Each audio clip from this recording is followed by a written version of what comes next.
Ah, vous êtes là. Non! Pas déjà.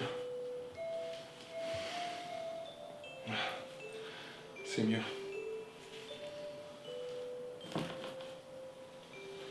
La lumière nous rassure. Elle nous console. Des fois, elle peut même provenir du cœur. Laissez-moi vous raconter.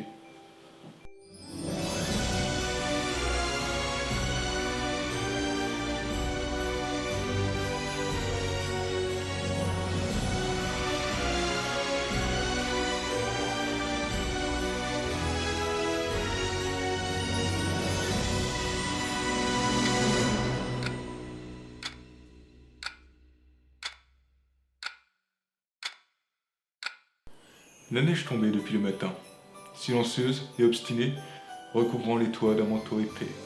Dans la ville de Belle-Roche, on se préparait pour le réveillon. Partout, les fenêtres brillaient de lumière dorée.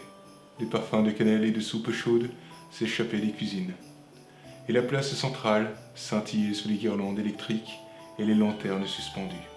Au centre trônait le grand sapin annuel, immense, décoré avec soin par l'école du quartier et les jardiniers municipaux. Sous ses branches, un carillon mécanique jouait douce nuit, à intervalles réguliers. Des enfants patinaient autour des kiosques à musique, transformés en chalets de chocolat chaud, tandis que les couples, bras dessus bras dessous, flânaient entre les stands. Assise toute seule, Jeanne resserra son écharpe pour lutter contre le froid. Elle observait la foule en silence, le cœur lourd. Autrefois, Noël lui avait promis chaleur et rien. Désormais, il ne lui offrait qu'un souvenir douloureux, car il lui rappelait la mort de son mari. Encore un Noël pour survivre, murmura-t-elle en frottant ses doigts engourdis. À l'autre bout, Lucas, un adolescent aux joues rouges, faisait tourner entre ses mains une boule à neige lumineuse. Il hésitait. Devait-il l'offrir à Emma? Ils se connaissaient depuis qu'ils étaient tout petits. Ils riaient ensemble tous les matins en buvant leur café, mais lui avouer ses sentiments le soir du réveillon, était-ce un geste magique ou désespéré? Alors, tu vas le faire ou tu vas encore attendre une année? Le taquina son ami Sam. Lucas déglutit et secoua la tête en souriant. Ça se planifie ce genre de truc, répliqua-t-il. Ce soir encore, elle dansera en dessous des lumières. Rajoute à cela le soir de Noël, c'est parfait, l'encouragea son ami. Parfait ou terrifiant? Mais décidément, ce soir ne ressemblait pas aux autres. Alain, lui, alignait des tasses fumantes. Sa fille Léonie, âgée de 4 ans, se tenait derrière lui, au milieu des boîtes de chocolat en poudre. Elle barouillait un bonhomme de neige sur le sol avec ses doigts gantés. « Pa, tu crois que maman nous regarde ?» demanda-t-elle brusquement. « Oh, la connasse !» Alain s'arrêta, le cœur pincé. « Toujours, dit-il avec un sourire triste. Elle déteste manquer Noël. » Léonie hocha la tête. L'idée lui semblait parfaitement logique. Elle jeta un regard en l'air, comme pour lui faire comprendre qu'elle la voyait également, et reprit son dessin. Non loin de là, 2 hommes se disputaient. C'était devenu presque une tradition. Paul, perfectionniste notoire, ajustait une guirlande depuis 10 minutes. Marc, son voisin et rival depuis le lycée, le suivait du regard. « Elle est droite, Paul, elle l'était déjà », lança Marc désespéré. « Non, regarde bien, elle penche », répliqua Paul, en corrigeant une nouvelle fois sa position. Marc leva les yeux au ciel. « Tu vas finir par la décrocher, putain, bordel !» siffla-t-il. « Ce serait peut-être mieux que de laisser du travail bâclé. » Les gens souriaient en les voyant. Ils n'avaient pas tellement changé depuis 30 ans, ces deux-là. Ils se chamaillaient toujours, et les voir ensemble rassurait tout le monde. Malgré les années, malgré les épreuves, certaines choses demeuraient intactes. L'horloge sonna 23 heures. Un frisson parcourut la foule. Minuit approchait. Les familles et les amis comptaient ensemble, déjà impatients de souhaiter joyeux Noël. La musique retentissait plus fort, mêlait aux rires des enfants. Et tout s'éteignit. L'obscurité profonde. Dans le noir total, les bruits prenaient une autre dimension. Des pas s'entrechoquaient, des voix s'élevaient, puis s'étouffaient aussitôt. Comme si chacun craignait de déranger l'obscurité. L'air se chargeait de souffle, d'angoisse et de buée. On sentait la peur monter sans éclat. Une peur lourde, collective, presque animale. Puis, un murmure à peine perceptible. « Restez calme, ce n'est qu'une panne. » La phrase rebondit d'une bouche à l'autre, sans qu'on ne sache qui l'avait dite. Un silence immense s'étendit. Puis, un enfant pleura, un chien aboya, et un éclair de panique traversa la foule. Jeanne se redressa brusquement. Alain serra sa fille contre lui. Lucas regardait autour de lui, le cœur battant. Paul et Marc cessèrent instantanément de se disputer. Les chuchotements étaient faibles, comme si le moindre son pouvait encore aggraver les choses. Et, délicatement, quelqu'un craqua une allumette. Une flamme petite, mais vive, éclaira un visage trouble, une vieille dame. Elle sortit une bougie de son sac, elle l'alluma, les mains encore tremblantes. Noël a déjà existé à la seule lueur des bougies, vous savez, dit-elle d'une voix douce. Bientôt, tout le monde se rassembla autour de la vieille dame. Les familles pouvaient se voir à nouveau, et cela suffisait à illuminer leurs visages. Mais le silence se faisait quand même pesant, et c'est alors que quelqu'un commença à chanter. Une voix seule, d'abord hésitante, entonna un chant de Noël. Puis une autre se joignit, et encore une autre. Le chœur se forma spontanément, et les voix montèrent. Le son résonnait étrangement, comme si les murs eux-mêmes chantaient avec eux. Les voix se heurtaient aux murs et revenaient plus fortes, amplifiées.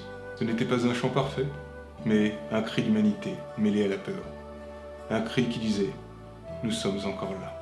Jeanne sentit cette vibration lui traverser la poitrine. C'était peut-être cela, la foi.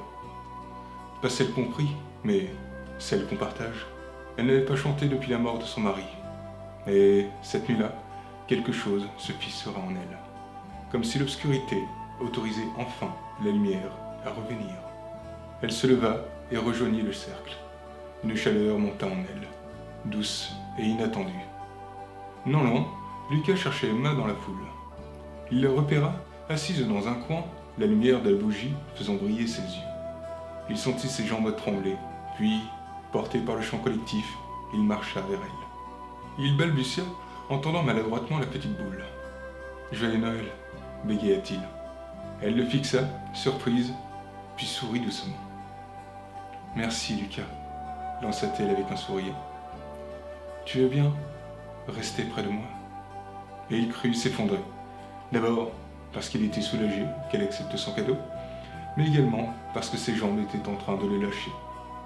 Sam lui posa une main discrètement sur l'épaule et l'aida à s'asseoir avant de disparaître dans la foule. Un sourire aux lèvres. Dans la pénombre, Alain chantait aussi, sa fille endormie contre son épaule. Il sentit une main se glisser dans la sienne. Il se tourna. C'était clair, quand la douceur l'avait souvent touché ces derniers mois. « Elle nous regarde, ta femme, » murmura-t-elle, et elle sourit. Il baissa les yeux émus et ne répondit pas, mais approuva d'un mouvement imperceptible. Assis par terre, Paul soupira. « On n'y voit rien, la châtue. » La guirlande ne penchait peut-être pas tant que ça. Marc éclata de rire, pour la première fois depuis longtemps, et Paul rit aussi.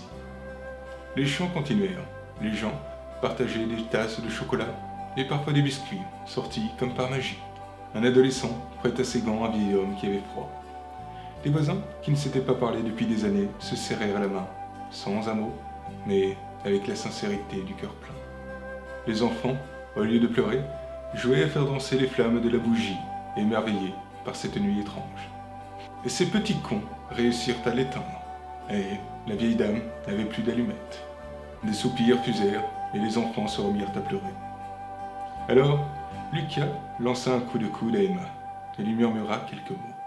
Bientôt, une nouvelle lueur les éclaira, celle de la petite boule lumineuse. Et celle-ci ne risquait pas de s'éteindre. Un nouveau souffle dans une nouvelle lumière. Mais personne ne cria de joie. On resta là, immobile, conscient des choses fragiles et des choses essentielles. La lueur de la boule se répandit doucement sur les visages. On aurait dit un ciel étoilé, reconstitué à hauteur d'homme. Chacun y voyait un fragment d'espoir, un reflet d'âme. Emma leva la main vers la lumière et pleura. On dirait que la neige tombe encore. Lucas sourit sans répondre, et il comprit que le miracle n'était pas venu du ciel, mais d'eux. Jeanne leva les yeux, une larme roulant sur ses joues. Elle se sentait vivante. Enfin, Lucas se surprit à tenir la main d'Emma. Elle ne le lâcha pas. Alain embrassa la tête de sa fille, et Claire resta près de lui sans rien dire. Paul tapota l'épaule de Marc, sans aucune plaisanterie. Une nouvelle lueur illumina la foule. D'abord discrète, puis plus forte, encore et si bien qu'on aurait dit qu'il faisait jour. Et les cloches sonnèrent enfin minuit, plus belles que jamais. Personne ne parla vraiment de miracle, chacun l'avait senti. Il n'y avait pas eu d'apparition, pas de magie visible, juste les lampes torches des forces de l'ordre qui venaient d'ouvrir le conteneur. Cela suffisait, c'était même plus qu'assez. Lorsque les gens commencèrent à être embarqués, ils marchèrent lentement, comme si quitter la lumière humaine leur faisait peur. Mais ils savaient désormais que cette lumière pouvait revenir n'importe quand, qu'ils pouvaient l'allumer eux-mêmes, ensemble. Jeanne s'arrêta au bord du conteneur. Elle se retourna et vit au fond la faible lueur de la boule à neige. Elle murmura, la voix tremblante. « Merci. » Certains diront qu'un chant s'était élevé porté par le vent jusqu'à la place centrale. D'autres qu'ils avaient vu les lumières du port danser, telles des étoiles descendues sur terre pour fêter Noël. Au final, cette nuit-là, dans la ville de Belle-Roche, on ignora tout de ce qui venait de se passer. Mais c'était peut-être ça, la plus grande magie de Noël. Cette histoire est à présent terminée. Mais n'oubliez pas, chaque Noël laisse une trace, visible pour les yeux, mais éternelle pour le cœur.